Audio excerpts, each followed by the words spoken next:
And we're back, with some more oxygen not included. And on our current playthrough, we have to build ourselves a sour gas boiler. And for those of you who are unfamiliar with a sour gas boiler, let's just have a quick recap of how they work. So this here is crude oil, and if you grab that crude oil, you can see that it boils at 399 degrees.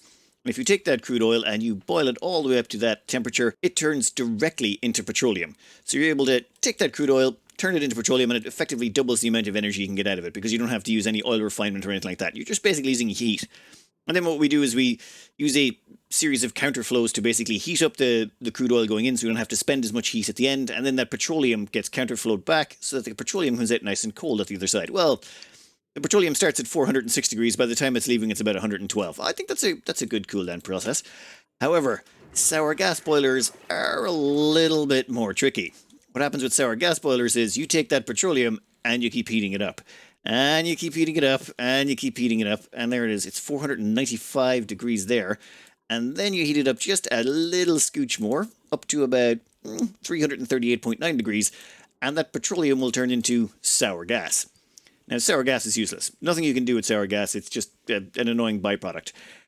But if you take that sour gas and you chill it down to minus 161, yes, if you chill it down 670 degrees or so from where it was, or something ridiculous, it's a big, huge temperature change, and you turn it into methane, that methane can then be turned into natural gas. All you got to do is heat that methane up a bit. I know it sounds a bit confusing, but realistically, the moment you freeze sour gas down into methane, it effectively is just natural gas at that point, giving you an enormous amount of power.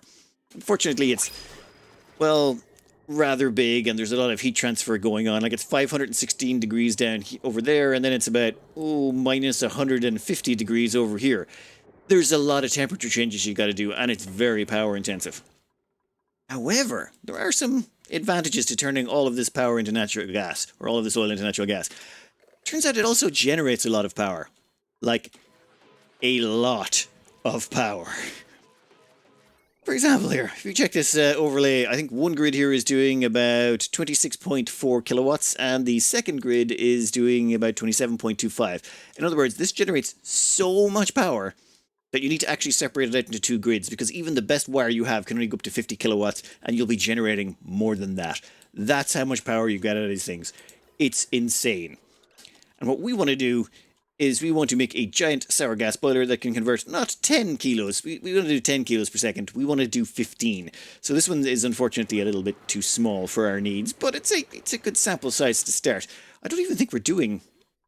Oh yeah, we're only doing 9.4 kilos with this one. This thing is rated up to about 10 kilos, but the problem is this is the pre-DLC map, so there's only 2 oil wells on this map. The rest of the oil we're actually getting from slicksters, and the only reason we've got enough CO2 to feed the slicksters is I think we have...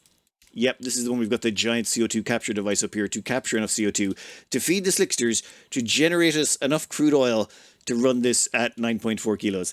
The things you get up to. So we need to make ourselves one of these just bigger. Now, last episode, I put out a bit of a call for people who had any sour gas boiler designs, and this is the one. This one was submitted by Luke. Luke? L-L... Never mind. This one does 20 kilos of crude per second. As in, you dump in 20 kilos of crude oil per second. It drops down here. The heat in here is rather toasty at 700 something degrees. It flashes to sour gas, and it uses sort of a bead pump method. You can see these the beads just dropping down there, and they force the sour gas out, which is why there's quite high pressures of sour gas. This sour gas then comes down here, past Aku's smiling face, and then goes down to this section where it gets frozen. All of these aqua tuners which are generating the heat are also chilling down this area to make it nice and chilly so that all of that turns into liquid, and then that liquid is just scooped up and pumped across here. Now, one thing I didn't cover is there's a bit of a mass loss every time you do this.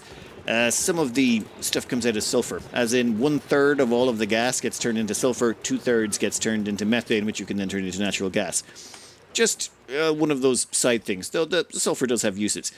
That means this thing is generating a absolutely cataclysmic amount of power. There's, 10 kilos of methane there, and 3.5 kilos of methane there, and that's all coming over here where it should be getting pumped out, but it's not. Maybe it's this one?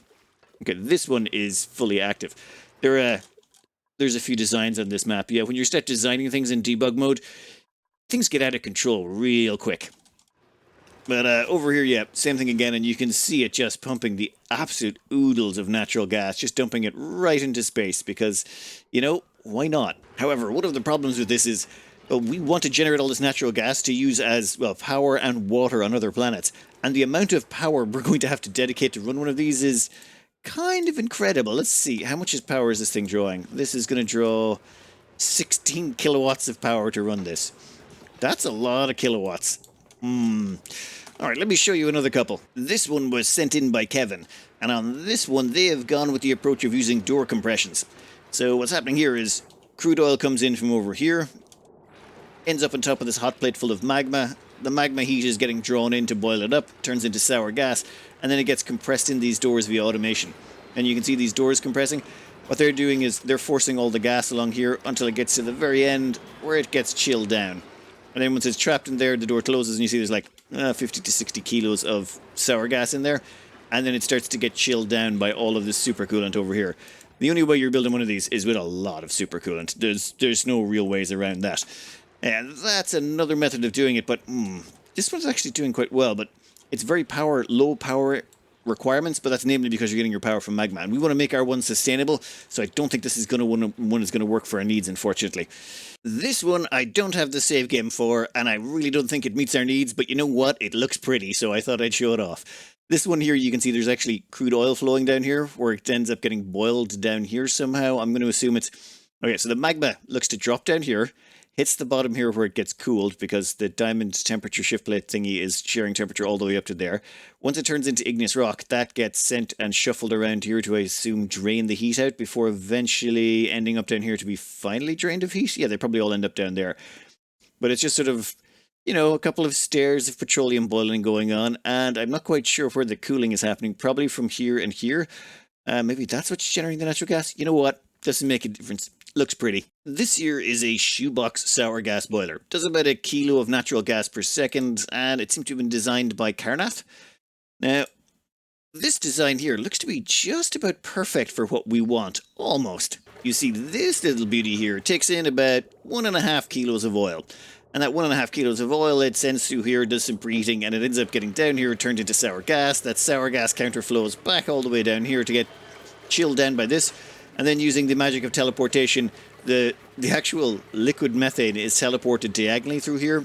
If a gas turns to a liquid inside an airflow tile, it teleports out. Don't worry about it. We're not going to be using this particular technique, but this is actually perfect. The reason this would be so beautiful is it kind of outsources most of the power requirements to another planet. All we would have to do is send them over like 1.5 kilos of oil, and they could produce all their own natural gas themselves. And then they could, burn that off to produce the natural gas and at the same time use that water to support the colony. So this would actually be perfect. We're not going to use it because, well, for reasons, but it is an actual perfect design. This would have been beautiful. But yeah, it's too small. Wait, let me rephrase that.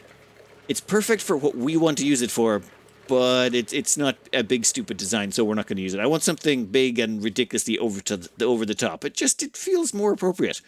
Now, this is sort of the design we did earlier, that you saw in the earlier video, just taken a little bit further. This here is dropping down a bunch of oil, not a huge amount. It's like, where is it? 7.5 there, 3 there, so it's about 11 kilos. This thing can handle, this was one of the test designs I was doing, so this can handle about 11 kilos of crude oil per second getting turned into natural gas. Well, not all of it gets turned into natural gas, of course. You lose 1/3 of it due to the transfer process. Let's see. Yeah, it all comes down here and gets chilled.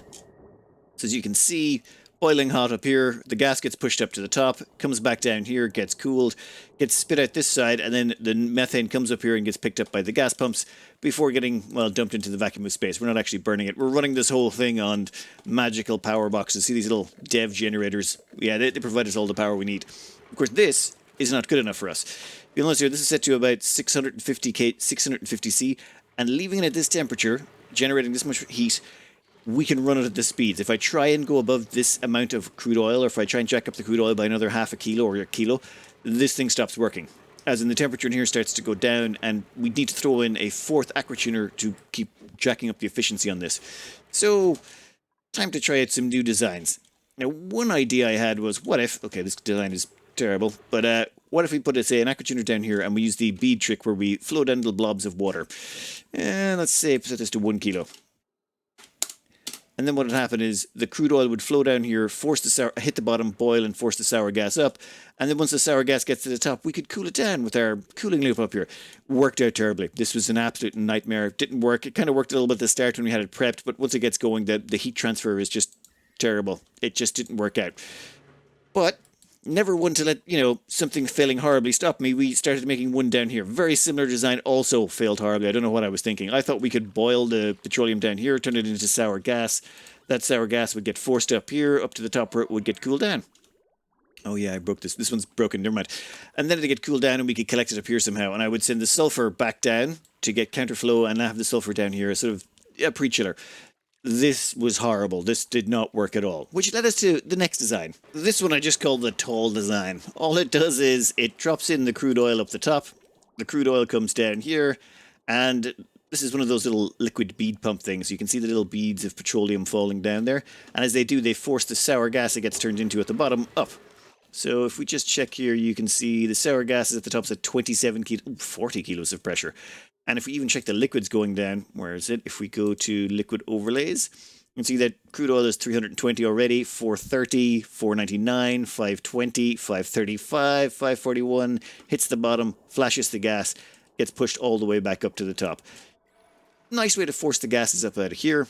And then the gases come down here, and we've even got a bit of pre-cooling.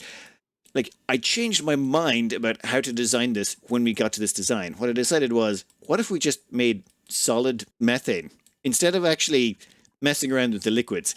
You see, all these previous designs have this massive power consumption requirement because of all the gas pumps. For example, each gas pump takes 240 watts. So 1, 2, 3, 4, 5 gas pumps is equal to about the same amount of power draw as an aquatuner. So if we could cut down on the amount of gas pumps we could using, or we just switch it all to solids, it would probably be 5 times more ridiculous looking and a little bit awesome at the same time.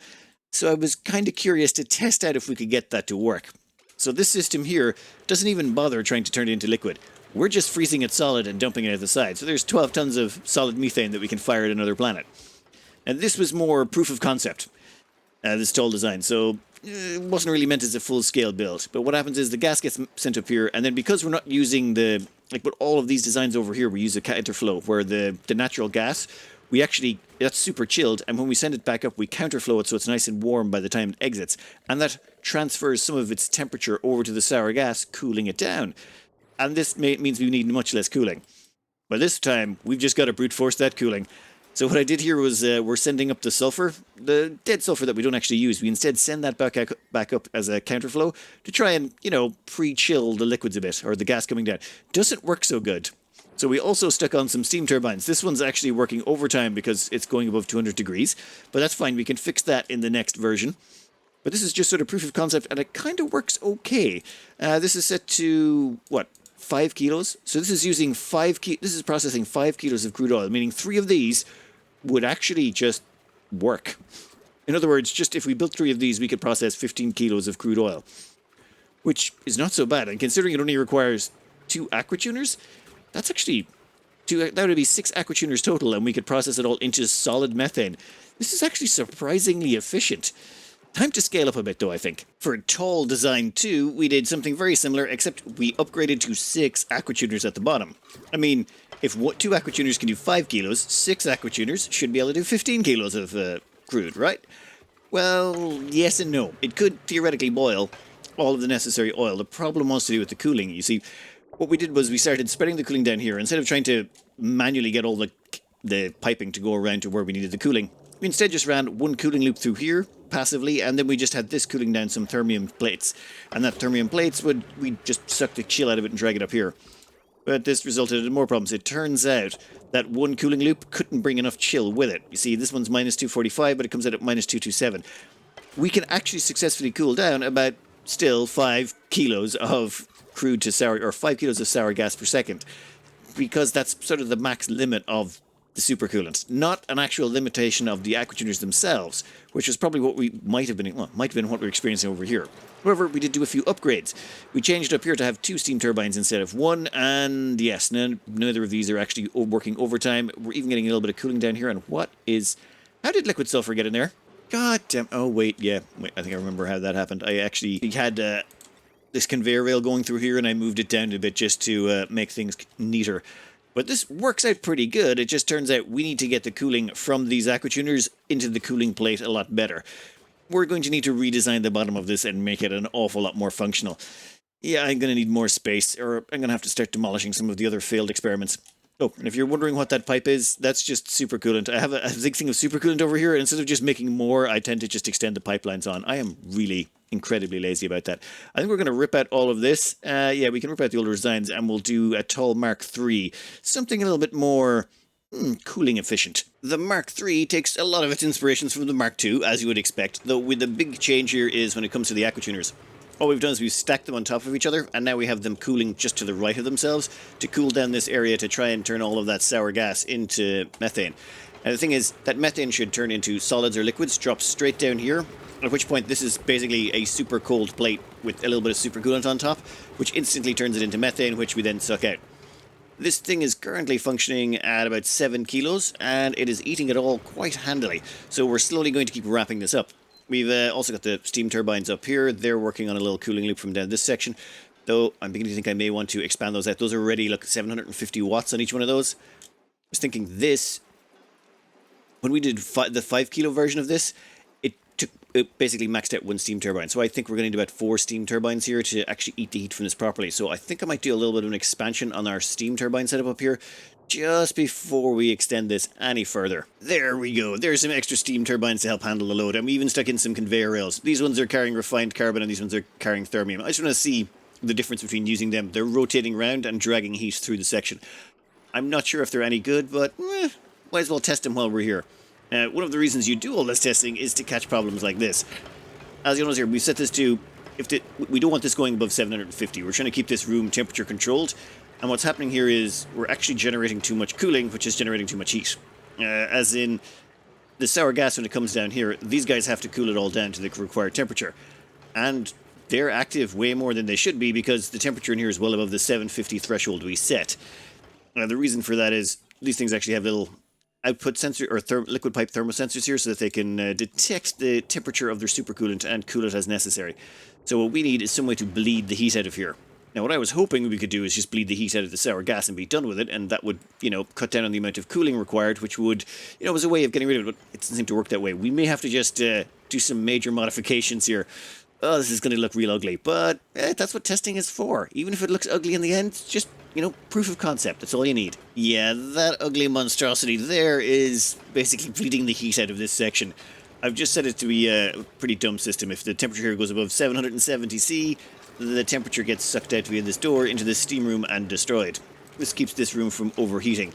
And everything else is still working as normal. Perfect.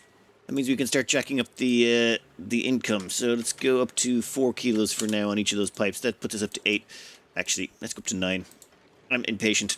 We can always go back in time if we need to. You slowly have to increase the pressure on these because the counterflow means that it takes a while before the pressures even out and you actually get a proper read of what's happening. So let's fast forward time just a wee bit. We're now up to 10 kilos per second. We cranked up both of those to 5 apiece and seem to be running into a problem here. It's not quite... This door is never disengaging anymore. It's just constantly engaged. That's usually a sign that we're not transferring heat quickly enough. So let's make a few changes here. Actually, we can get rid of that one as well. And instead, we'll replace those with 2 thermium plates. That should allow us to inject more heat in. And over here... Oh, what did I put in the steam turbine? You know what? You can go. And then what we'll do is, we'll let a whole bunch of steam escape into that vacuum. That's fine for now. Actually, deconstruct that. Deconstruct that as well. And give me another thermium temp shift plate. Done. Now we should be able to drain heat out of here fast enough that it can actually... Yeah, door disengaged. So we just needed more temperature transfer. Beautiful. That gets us up to 10 kilos. We finally got back to the point where were we at the very beginning when we had that old design. Now, well, we are getting ourselves out a whole bunch of solid methane out of this as opposed to gaseous methane, which is a completely different whole ballgame.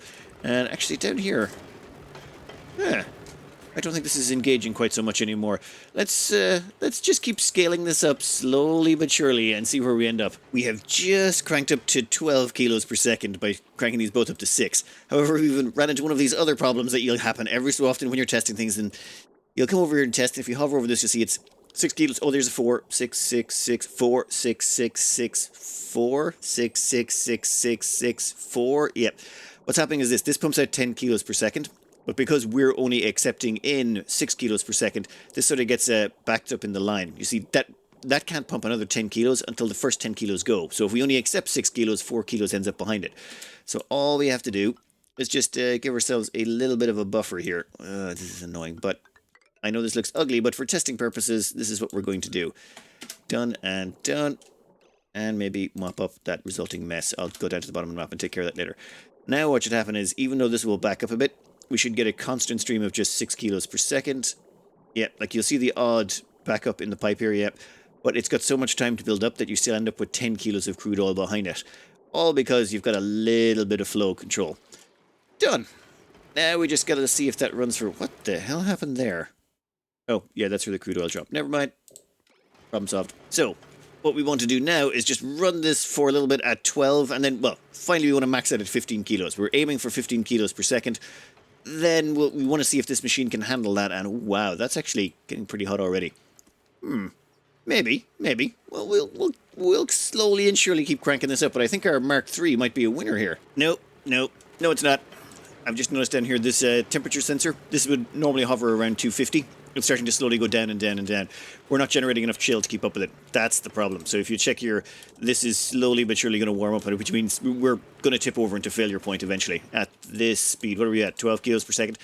So yeah, this thing can't handle 12. If we drop this back down to, say, 5 apiece, we should probably get it working. So that means, well, I think what's going on here is we're not getting enough cooling applied here. Like, checking over here, this, oh, was it here? We used to be getting about 140 degrees sour gas coming past here because this cooling was doing its job properly. Unfortunately, we've got so much gas flowing now that these steam turbines can't eat enough of the heat. We're going to need to strap more steam turbines on top, which I'm not actually against that. This will make this even more ridiculously sized. I'm thinking we can actually still get away with this 6 amount of thermal aquatuners. But all we do is we extend this longer and we strap more steam turbines on. Oh, and if you're wondering why there's this big gap here, well, that's for furniture section so that we can have a coup stand in the middle of the actual sour gas chamber. That just seemed like, as was pointed out in one of those demonstrations that someone provided so handily, yeah, that looks like a really nice place to put a coup. He seems so happy standing right in there in the middle of all that sour gas. So all we need to do, I think, to get, well, for the Mark IV version would be extend this even taller. I'm going to need more space, so yeah, you gotta go. The newer version is going to look a little something like this. As you can see, it's, well, a bit taller, and there's a lot more steam turbines going on. Oh, and I forgot to put some oil down there. Just give me a couple more minutes to put in the finishing touches, but I think the Mark IV should hopefully improve upon at least the previous version. We have cranked this all the way up to, was it 4 kilos? Also, I discovered they introduced dev pumps a long time ago. I no longer have to just make giant pools of crude oil. I can just throw in a dev pump and magically create oil out of nothing. I feel like I really should have noticed that before, especially considering I already discovered the gas version of it. Never mind. So right now we are pumping 8 kilos of crude in here and getting it warmed up. System seems to be, not generating quite enough heat, but I think I have to wait until the sour gas kind of spreads out its temperature. Reason being, it's got to go by all our steam turbines, and, well, they're eating an awful lot of heat because there's about a ton of water on each floor, and until that water heats up, we're not going to be generating enough heat to keep this whole system running too stable. Might need to put in some automation to crank a bunch of these up when the time comes. Our system seems to have stabilized out. We're generating just enough heat down there, and all the sour gas that comes past here is cooling down to 125, which is about where we want it. And this is running at, what, 8 kilos? Let's be optimistic. Let's throw that up to 12 kilos. And we have this on, yes, incredibly high speeds. Any excess heat can get bled off in here, and this should hopefully start producing at even greater speeds now. Let's fast forward time just a little bit more and see if the Mark IV can actually live up to, well, any expectations. So far, at these speeds, it's doing incredibly well. Now, you gotta remember, this is processing 12 kilos of crude per second and spitting out frozen methane. And as well as that, it's only doing it with 6 aquatuners. And it is doing a beastly job. So the way I judge success for this variant, based on all of the previous testing, is the temperature in here remaining stably around 750? And yes, this thing is actually generating enough heat to boil all the oil, and very little of it is getting bled off. Like, this has barely been used at all. We've got an almost perfect balance at this particular throughput. And over this side, we have to keep an eye on this thermal sensor to make sure it stays around minus 245 to 47. If it's staying there, that means we're generating enough cooling and we're generating enough heat, and the whole thing is just nicely balanced. And we're bleeding off enough heat up here to make the whole thing run at a reasonable pace. Now, occasionally these blobs of sulfur, sometimes they absorb a little bit too much heat, they melt, and then they turn into blobs of liquid sulfur here. But then more passing sulfur passes through it, cools it down, and turns it back into solid bits, which I then drop in here for rechilling. I tried just dumping them right into the line here again, but they're too warm and they keep melting before they get out of here. Annoying. But this whole system it's actually working way, way better since we extended this tube. I think what's going on here is the temperature efficiency through here has actually gone up because we've got a longer counterflow heat exchanger. You see, the crude is coming in here at what temperature again? That's like, what, 99 degrees there? By the time it gets down to here, it's already 371. Before it even hits the bottom, it's 541. So it's basically vaporizing just as it hits the bottom with only a few degrees of temperature change. So we're bleeding in not too much heat, but just enough to keep the whole system stable. Well, at 12 kilos. What happens when we crank this up to the 15 we're aiming for? Let's see, shall we? I don't know if there's going to be something else that breaks. We'll have to give this about 5 minutes just to have a good idea, but realistically for these things, actually, we'll come back to the realistics later. Let's see what happens after the next few minutes. Well, the system is not quite perfect. You can see here, this temperature sensor down there is minus 197. It's slowly losing temperature. We can't keep up. So we're going to make a few changes. We'll check you back to 6 and see if that actually recovers you if we drop you back down to 12. Now, I want to start using this the sulfur we're getting out a little bit more intelligently. So what I'm going to do instead is we're going to deconstruct that, and we're going to put on a little conveyor meter here. Now, the conveyor meter should allow us to control how much goes through at any one time. So right now, they're just going through it, whatever gets picked up. So there's 20 kilos, there's 13, there's 20, there's lots going through. Now, if we're processing 12 kilos, we should be able to set this to about 4. So 4 kilos per tile, and that should be almost constant. And then we'll just stick in a little automation. You see, this thing will limit it to only 4 kilos, and so long as we keep resetting it, it will just let through 4 kilos at a time, all the time. In theory. Let's actually see if it works. And how did I mess it up? Come on. Oh, power. Yes. There we go. And that should give a more consistent flow of temperature. Now let's see what that does to our efficiency.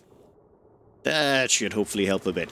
So we'll let it run for a bit longer and see if this catches up. It's at minus 193. Let's see if we can't boost it up to the above minus 2, well, below the minus 200 mark, I suppose. After letting this run for a snack, we've actually done pretty good. If we check down here under the thermosensor, it's up to, well, down to minus 221. So it is actually working. I made a few minor modifications here. I started running the sulfur through these thermium tiles. This is ridiculously expensive, of course. And that allows us to chuck out a whole bunch more heat. And by the time they get to the top, they're coming out at about somewhere between the high 80s to the low hundreds. Pretty handy. Some of it's even melting. It's not perfect by any means, but I think we're really close. This thing can operate at 13 kilos. So we're up to 13 kilos, but the Mark IV is not quite up to the task. But I think we can just modify this slightly to get it just over the line. This is the Mark IV-B. We just chucked on 2 extra accu tuners. We did have to move everything around to fit them all in and do some squishing here and there, and we got rid of the entire sulfur thing. If we're going with 2 extra accu tuners, why bother? At this point, we should be able to run this. Let's just chuck in... Actually, let's start at 2 kilos. I think this thing can handle it. We'll chuck in 4 kilos coming in from there. Any overflow heat gets sent to this side. It's a little bit actually toasty in there because... we did have to do a bit of pre-chilling after we demolished and rebuilt everything. Everything had to be sort of moved around to get this to work. But I think we can let this run for a while and see where it goes. Let's give it 10 cycles and see how it handles 4 kilos. 2 kilos was a little bit too handy. Let's check it up to... well, sorry, 4 kilos was too handy. Let's check it up to 8. See if this thing can handle a little bit more pain. At 8 kilos, we are not seeing any chugging just yet. I'm going to keep pushing this one. This machine, we're kind of getting a feel for how much this thing can handle. And I'm thinking 10 kilos should be pretty easy, even without a full warm-up. I mean, it's still pressurizing all the gases, and it hasn't quite reached past the first row yet. So this is a little bit of stress on the system, but I think it can take it. I think it likes it. 10 kilos per second, not a bother, even slightly. Well, okay, let's just actually 6.5, so 13 kilos. Yeah, that just leaves us 2 kilos shy of where we want it. Well, give that another 4. We'll give that 2 or 3 cycles just to warm up, or just we'll observe it. As far as I can see, though, it just does not care. Those extra 2 tuners are making all the difference. I don't like using this much power, but we are going to be recycling some back in because of all of these steam turbines that are going to be up here. But let's give it another few minutes and see how she plays out. At 13 kilos of crude per second, turning it into solid methane. These bottom tuners aren't even on all the time. They've got an average uptime of about, what, 40%? So I say we just go for it, like 7,500. Yeah, that's 7.5 kilos per liquid per pipe. That means we're putting in 15 kilos of crude. Let's see how she does. This one here is actually just about maxing out. The temperature coming in is just a little toasty, but not quite maxing out at 850, though I think with this extra gas pressure, it might just tip that one over the edge. And so far, we are draining out most of the heat. We're not even counterflowing the methane down here, or not the methane, the sulfur. We're just letting the sulfur sit there. We don't really care about it. Thermosensor there is at 246, which is perfect. 244 to 246 is where you want it. And this one's staying at about the 700 range. A little bit of heat's getting recycled, and probably, I'd say, a little bit more is going to start getting recycled now that we've cranked up the oil flow a bit. But I think we might have found our winner. Before this cycle ends, let's have a quick look here. This thing is processing 15 kilos of crude oil into solid methane every second. So how much is it costing us? Well, the uptime on both of these aquatuners is 100%. The uptime on both of these is 100%. The uptime on both of these is 98%. And the uptime on both of these is 98 to 93%, depending on the last 2 cycles. So it's a lot. Like, we can't really add much more on here. We're handling 15 kilos, but we'd probably need to go up. If we went up another kilo, I think this thing might actually start to fall over. But, you never know. However, this is not the end. This is just the end of the beginning, so to speak. What I'm going to have to do in the background is let this run with a torture test for about 200 cycles to make sure it doesn't fall over. Anything unanticipated, like we could get overheating up here. If this is actually pretty close, it goes up to... If it goes up to 1025, they'll overheat, and currently they're about 980, so that's pretty close. We might need to run some sort of loop through there to start siphoning the heat down to this end, which is only about 750 or so. Or we might want to set this. This is what drains the heat out of here. We might want to set that a little bit lower. There's a few things we'll have to check and make sure and, go over, just over the 200 cycles to make sure nothing breaks down. Then after that, there would be the boot up stage. You'd have to figure out how you're going to boot this in an actual real save, because you'd have to put the water in here, and then you could only run these aquatuners at the start until the water down here starts to steam. Once that starts to steam, then you can turn on the other aquatuners, because otherwise they'd be in a vacuum and they'd overheat. So, and then how much supercoolant you put down here, how much down here, how quickly you boot it up. I need to figure out the boot sequences, so it'll be a day or two in the background figuring out all that stuff. I should really point out why we're going to all this effort, or why we would want to build one of those, and, well, it's kind of dumb. What we're going to do is take this oil planet and turn that into a giant methane production facility, and then fire that methane to all the other planets on the star map where we're going to set up colonies. And this is a really dumb idea. I can't really stress this enough. What would be much saner to do would be to fire over a kilo of crude oil here and have them them sour gas boil it into natural gas and do it that way. Because then they would be burning a whole bunch of power here, and that power they would be burning would be coming from the natural gas they're actually creating, which would create a bunch of water, which they could then use to make oxygen. The problem we're going to have is we're going to be burning a whole bunch of power on this oil planet to make all of this methane, and that power we're burning is going to have to come from somewhere, probably the natural gas. Well, I'm going to try and build maybe a nuclear reactor here to power the sour gas boiler, but that needs to be about 8.5 kilowatts. Yeah, we got some leeway. So realistically, the smarter plan would be to send over a kilo of oil. I know that, but it's not nearly as awesome. So that's why we're going with the current design, or this current design we're looking at. Oh well, you see, like bugs like that, that's a problem. Turns out when we booted this up, those things immediately... yeah, that means we would need to put in some robo-miners to prevent that from happening in the future. Oh, where would we even put those? I suppose... And we need to make sure they're temperature resistant. That would be frustrating. One there, one there, one there should be fine, and then we'd have to run a power cable. Ah, that's a mess. Yeah, it's little things like that you need to torture test for.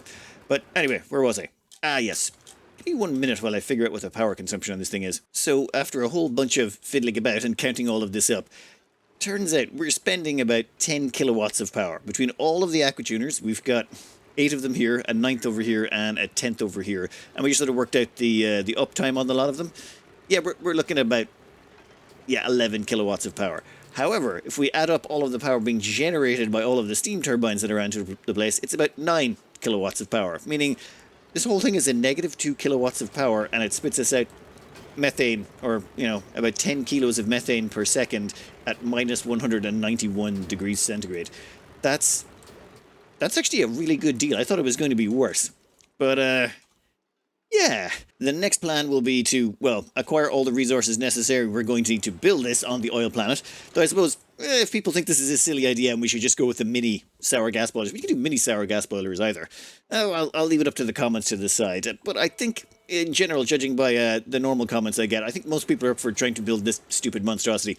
Though, do bear in mind, it mightn't look exactly like this when it's finished. I will have to do a little bit of tweaking in the background to make sure it works right. But, assuming everyone goes with the giant one, it'll be a couple of episodes of collecting resources and getting everything built up. We're going to need to bootstart this as well. There's going to be a lot of effort, but I think we can get it done. So, I'm going to cut this out here. I'll throw in the save game file. It's linked in the description if you want to go and have a play around with this and see if you can come up with a better design yourself. But, I hope you enjoyed, and good luck.